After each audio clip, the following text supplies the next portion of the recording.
We'll call this meeting of the Silver City Town Council to order. Please rise and join us for the Pledge of Allegiance.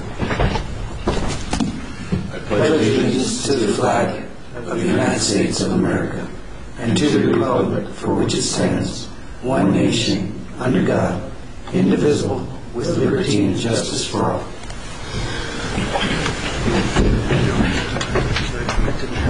Next is the reading of the mission statement. Silver City is the hub of an inclusive community settled within a small town that through guided growth honors and preserves its historical, cultural, and natural heritage while facilitating jobs, health, and education resources such that the residents and visitors may enjoy and protect the recreational opportunities of the area and high quality of life. Is there any? Do we get to sign it?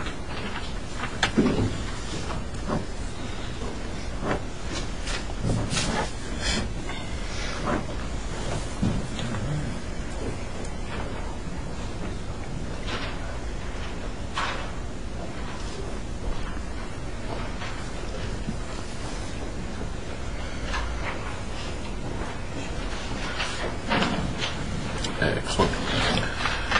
Next is public input, and we have one person. And just remind you have 5 minutes to speak, and I will try to give you a 1 minute warning if you're looking at me. And it's Mr. Goodkind.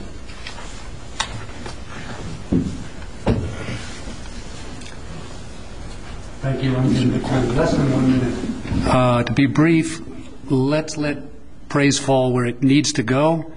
A few days after the Quail Ridge fire, my wife and I went out and toured it, and we were amazed that more homes didn't burn and that lives were not lost. And we want to pass on what we think was a job really well done in the face of 50 to 70 mile an hour winds. Too often people do good work and it's not recognized, and we just want to make that point. Thanks. Thank you.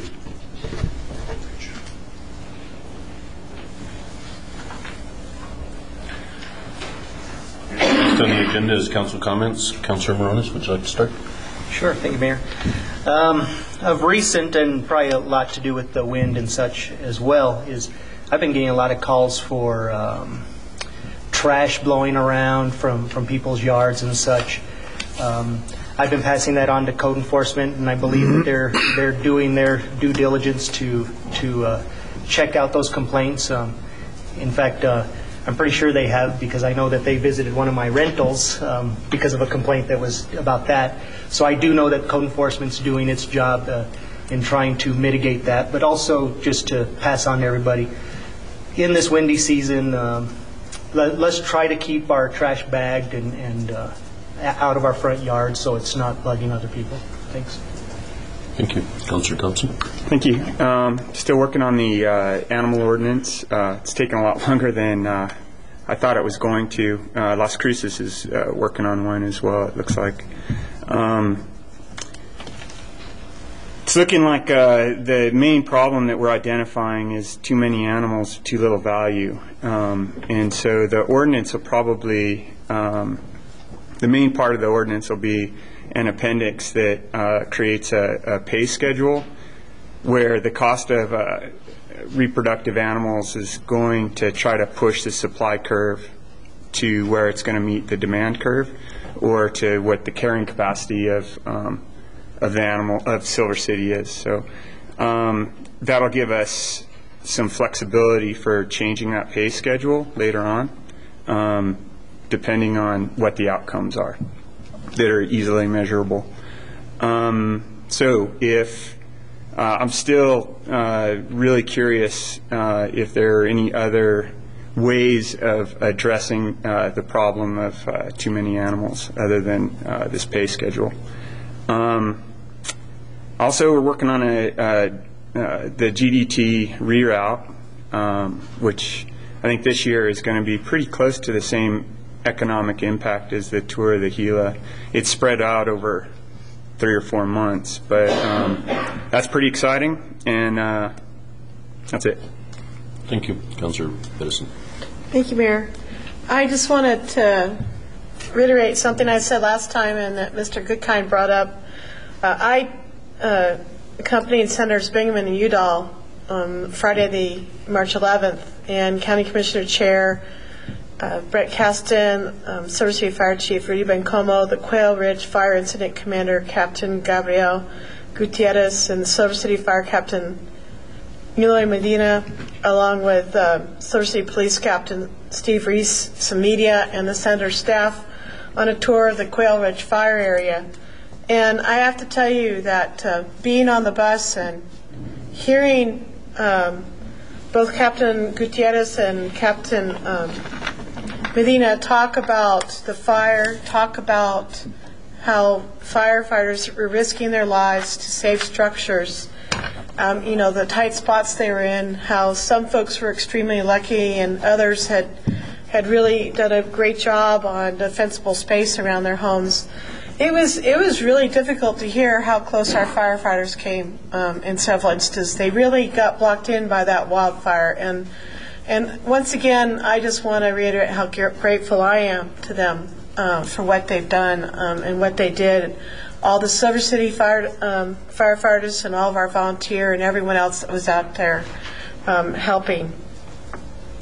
I would really hope that if people get a chance and run into them, that they get a chance to thank them for that, because these are the same folks that will be protecting your property if something like this happens during this really dry weather that we have.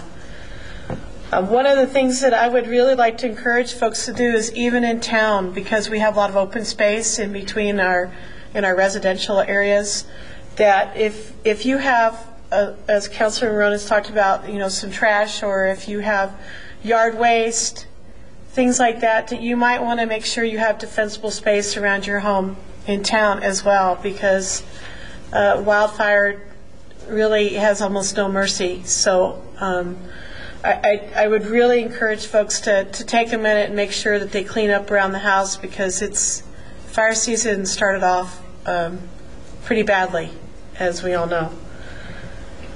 After the tour, the senators and their staff and I, along with a number of other people, attended a meeting on Main Street and economic development that was at Javelinas. And the senators discussed a variety of grant and assistance opportunities and resources for businesses that exist, and new businesses, and just general economic development. It was, I think, a very good meeting, and folks were really appreciative of all the work that the various economic development entities have been doing, and including the assistance folks have been receiving from the Small Business Development Center. I had to make sure I got the acronym right.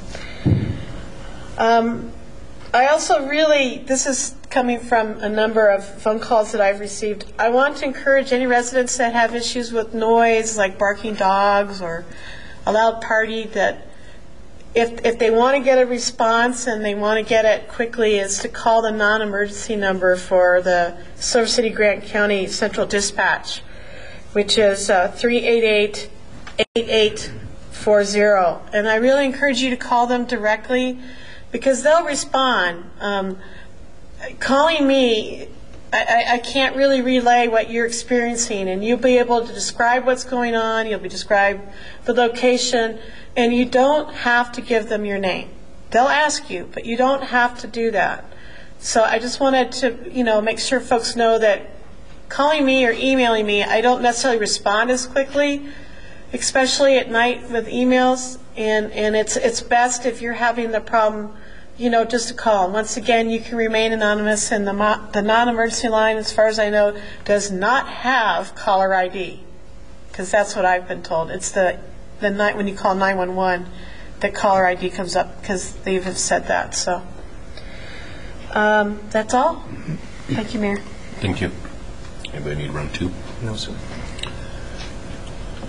Well, to lead off of what's already been said and not be redundant, I don't know if any of you know, but as I left the house tonight, they were on the news with another fire out on Royal John Mine Road, and the first reports I was hearing are 30 acres already, and tomorrow's supposed to be windy. So let's keep them in their thoughts tonight, in our thoughts tonight, as they try to protect the homes out in that area. And I also wanted to bring up, I received a call from Los Alamos that they had started a fund as well for Silver City at the request of numerous citizens from up there.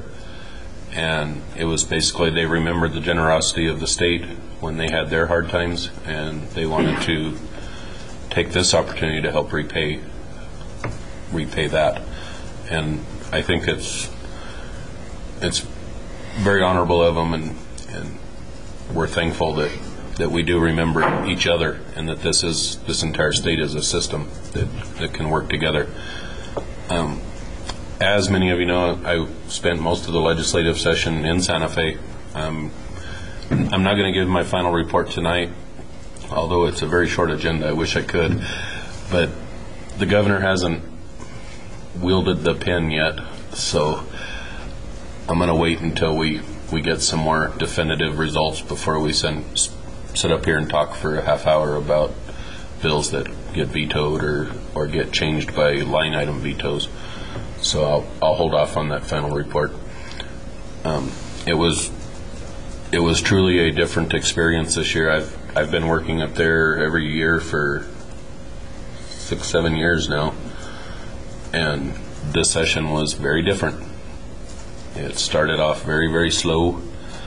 There was a lot of bills that came out that were very threatening to municipalities and our stability of our only revenue, really, which being gross receipts.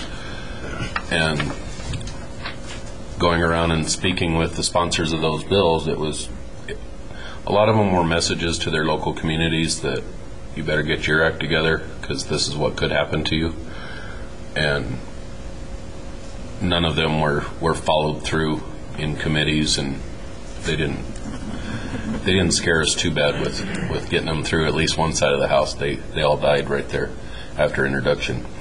But there is definitely a change. There's a push for additional transparency.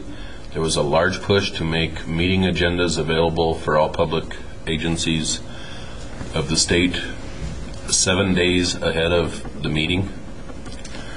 That one of them was amended down to 3 days, and that's going to be really difficult when many times we meet every 2 weeks, and we've got to have our agenda ready a week after the meeting we just had. It could cause us to have more special meetings and just additional meetings or stacking agendas because we have to make sure we get things done. The next issue that was really interesting was requiring webcasting of meetings simultaneous, and that's going to be very trying for many communities if that ever does make it through. But there's just a couple of examples of the transparency bills that were floating around up there, and obviously those apply to us and not the legislature, which is very frustrating to me, especially even being in the building. Sometimes it's very, very hard to find what's going on in there. I watched a bill. It was Senate Bill 595, and you can look it up now. I watched that bill get introduced, and all it said was the header on the bill that's on every bill, and it said, "For the public health and safety welfare of the state of New Mexico." And that is all that bill said. And it was introduced and it was passed in Senate Finance Committee. I couldn't respond to it. And it turned out to be a bill that I did have an interest in.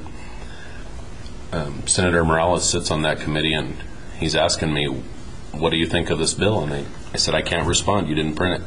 It's not public information." So I find it very frustrating that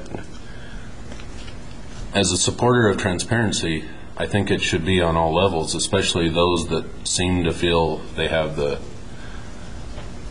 will to force it upon everyone else.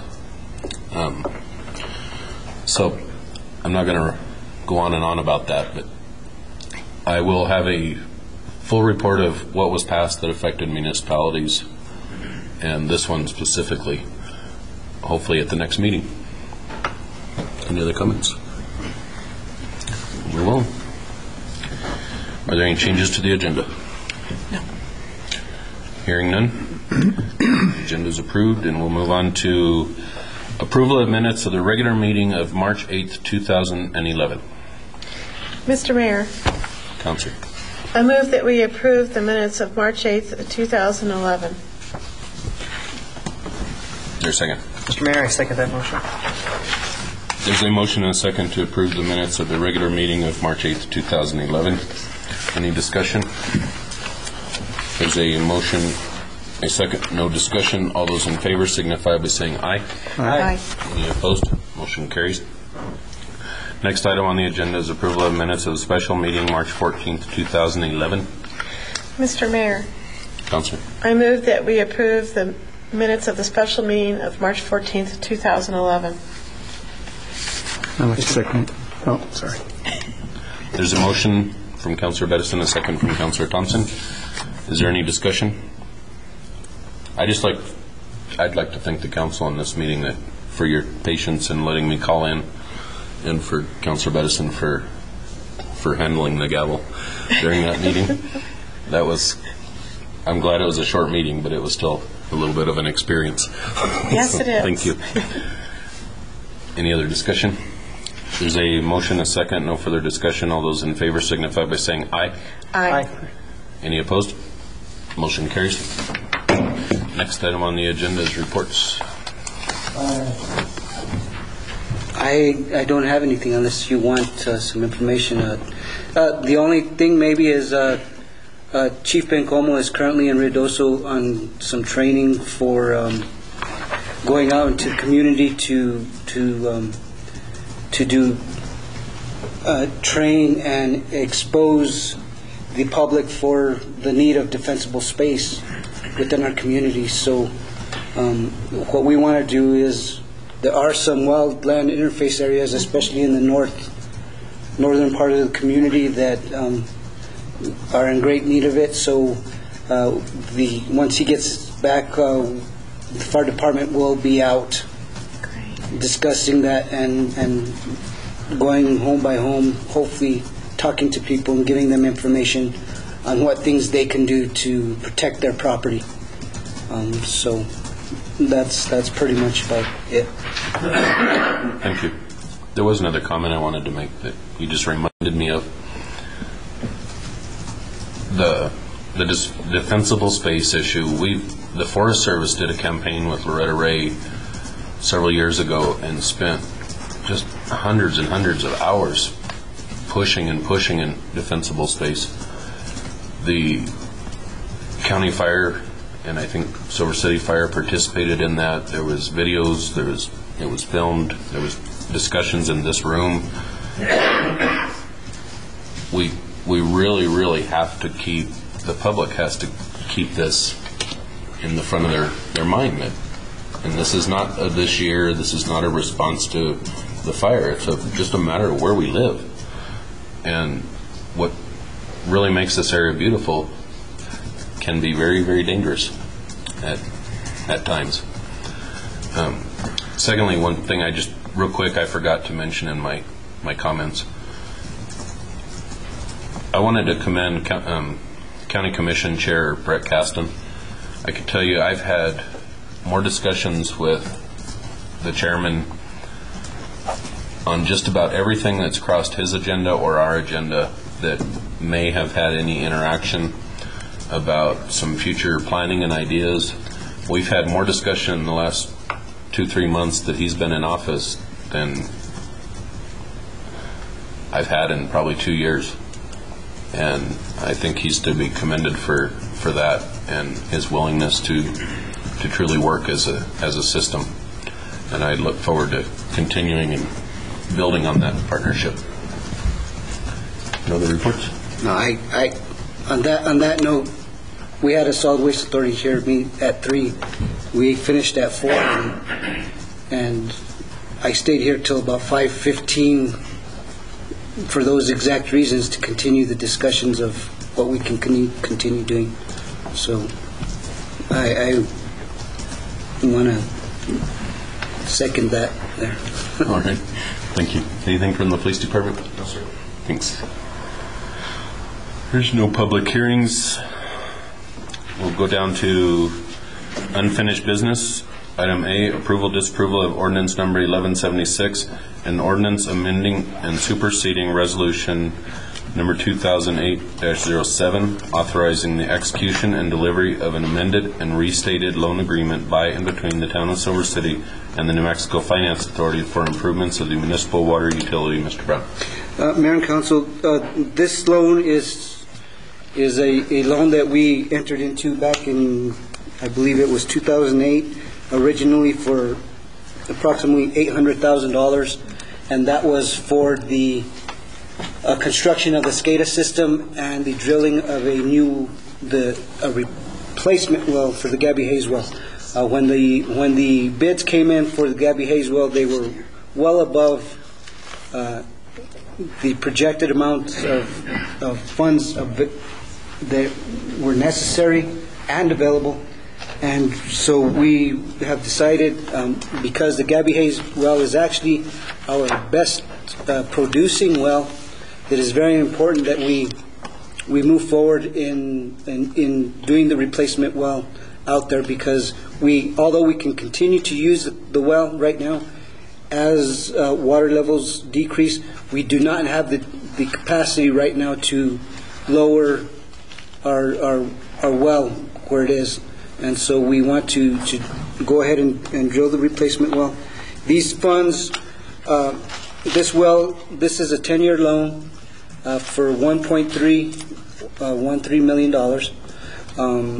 The effective interest rate is 1.096% over a 10-year period.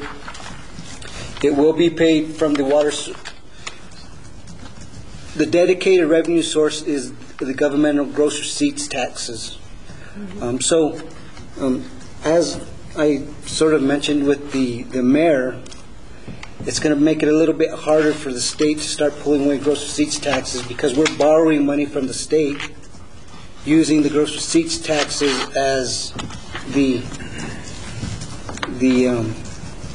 guarantee. So as they affect gross receipts taxes, they affect our ability to pay them back. So hopefully moving this direction will make them think twice about affecting our revenue sources. But it's a 10-year loan. I don't exactly know what the annual debt service is going to be. We have a year for construction. So we have until April 28th of 2012 to finalize the construction of the well, and that's when we have to start the repayment of the loan. And just to give you an idea, as far as cash flow, because we've entered into the power purchase agreement for the wastewater treatment plant, the expected savings at the wastewater treatment plant annually on power, electricity is going to be approximately $113,000. The approximate debt service on this loan is going to be about $139,000. So cash flow we're looking at about a $20,000 cash flow difference for this loan. Even though the water sewer fund is in a very solid, stable ground, it's not something that puts us at jeopardy or even puts us in a position of having to increase water and sewer rates. Councilor Besley. So, but to be clear, this is actually going to be paid through the gross receipts. Well, it's guaranteed with the gross receipts. It's guaranteed. But it's going to be paid out of the water sewer revenues. Yeah, because I was reading it and it sounded like, and I couldn't quite figure it out, but they said something about only giving us, they would be withholding that amount of gross receipts Yes. on a monthly basis. Yes, we have 0.25% increment of gross receipts that is dedicated already to the water sewer fund. So it'll come out of that little. Out of that. Thank you very much for clarifying that. Any other discussion? Entertain a motion. Mr. Mayor, Councilor. I move that we approve ordinance number 1176, an ordinance amending and superseding resolution number 2008-07, 2018-07, authorizing the execution and delivery of an amended and restated loan agreement by and between the Town of Silver City and the New Mexico Finance Authority for improvements of the municipal water utility. Mr. Mayor, I second that motion. There's a motion and a second to approve. Is there any discussion? Discussion? There's a motion and a second to approve. No further discussion. Councilor Edison? Aye. Councilor Thompson? Aye. Councilor Millenas? Aye. Motion carries.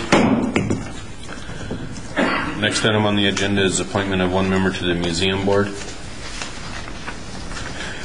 We've received an application from Mr. Glenn A. Miller, and I've received a note from the museum board that they highly support this application, and it would be my recommendation to appoint Mr. Miller. Any disagreement? No. Consider Mr. Miller appointed. Next item on the agenda is appointment of two members to the Planning and Zoning Commission. And we have Roger Kest and Trent Petty. And at this time, I still have an intention of bringing an ordinance that would make the Planning and Zoning Commission the same size as this body. Mm-hmm. And so I don't want to overload the Planning and Zoning Commission at this point. I'm very thankful for the two applicants that we have received. But at this time, I would like to recommend Roger Kest to replace Lori Ann Bonomo. Is there any I agree. disagreement? So, Mr. Kest is appointed, and we will withhold the second one for now.